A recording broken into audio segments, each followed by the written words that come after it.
ಅಂದ್ರೆ ಎಲ್ಲೇ ಯಾವುದೋ ಊರಲ್ಲಿ ದನ ಕಾಯ್ಕೊಂಡಿದ್ದವ್ರು ನಾವು ಬಂದು ಈ ಲೆವೆಲಿಗೆ ಬೆಳ್ಕೊಂಡಿದ್ದೀವಿ ಅಂದರೆ ನಮ್ಮ ಸ್ವಂತ ಶಕ್ತಿ ಇದ್ರ ಮೇಲೆ ನಾವು ಬೆಳ್ಕೊಂಡಿದ್ದೀವಿ. ಯಾರ ಆಶೀರ್ವಾದದಿಂದ ಏನು ಬೆಳ್ಕೊಂಡಿಲ್ಲ. ಇವರಿಗೆಲ್ಲ ಏನು ನಾವೇನು ಕೇರ್ ಮಾಡಿ ರಾಜಕಾರಣ ಮಾಡೋಕ್ಕಲ್ಲ. ತಮಟೆ ಹೊಡೆಯೋದು ಗೊತ್ತಿದೆ, ಈ ಜಿಲ್ಲೆ ತಮಟೆ ಹೊಡೆಸೋದು ಗೊತ್ತಿದೆ.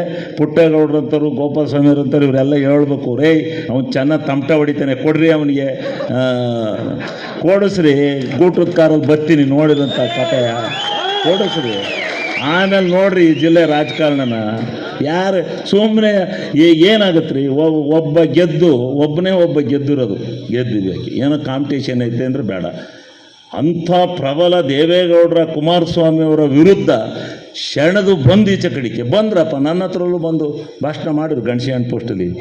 ಓ ಗೋಣು ಸೋಲ್ಸಿ ಅಂದರು. ಏನಾಯ್ತು ಸೋಲ್ಸಿದ ಜನ ಸೋಲ್ಸಿ ಅವನ ಮುಖ ನೋಡ್ಬೇಕು ನಾವು ಸೋತದ್ದನ್ನು ಅಂತ ಹೇಳಿ ಸೋಲ್ಸಿ ಅಂದರು.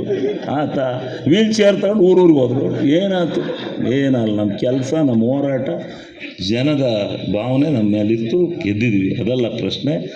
ನೀವು ಈಗೆಲ್ಲ ಈ ಜಿಲ್ಲೆನಲ್ಲಿ ಈ ಕೈಮಶಿಕೆ ವ್ಯವಹಾರದನ್ನೆಲ್ಲ ಬಿಟ್ಟು ನೀವೆಲ್ಲ ಒಂದಾಗಿ ಈ ಜಿಲ್ಲೆನಲ್ಲಿ ಮೊದಲು ಪಕ್ಷ ಕಟ್ಟಿ ಈ ಸಮಾವೇಶ ಇಂಥವೆಲ್ಲ ಸಾವಿರಾರು ಮಾಡೋಣ.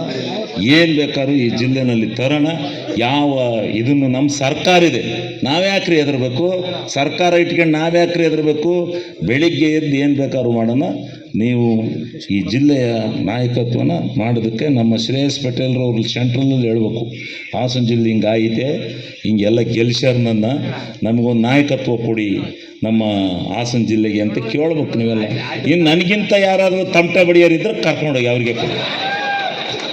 ನನಗಿಂತ ತಮಟೆ ಹೊಡೆಯೋರು ಯಾರು ಇದ್ರೆ ಕೊಡಿ, ನಾನೇನು ಬೇಡ ಅನ್ನಕ್ಕಲ್ಲ. ಒಂದೇ ವರ್ಷ ಆಗಲಿ ಆಯ್ತರ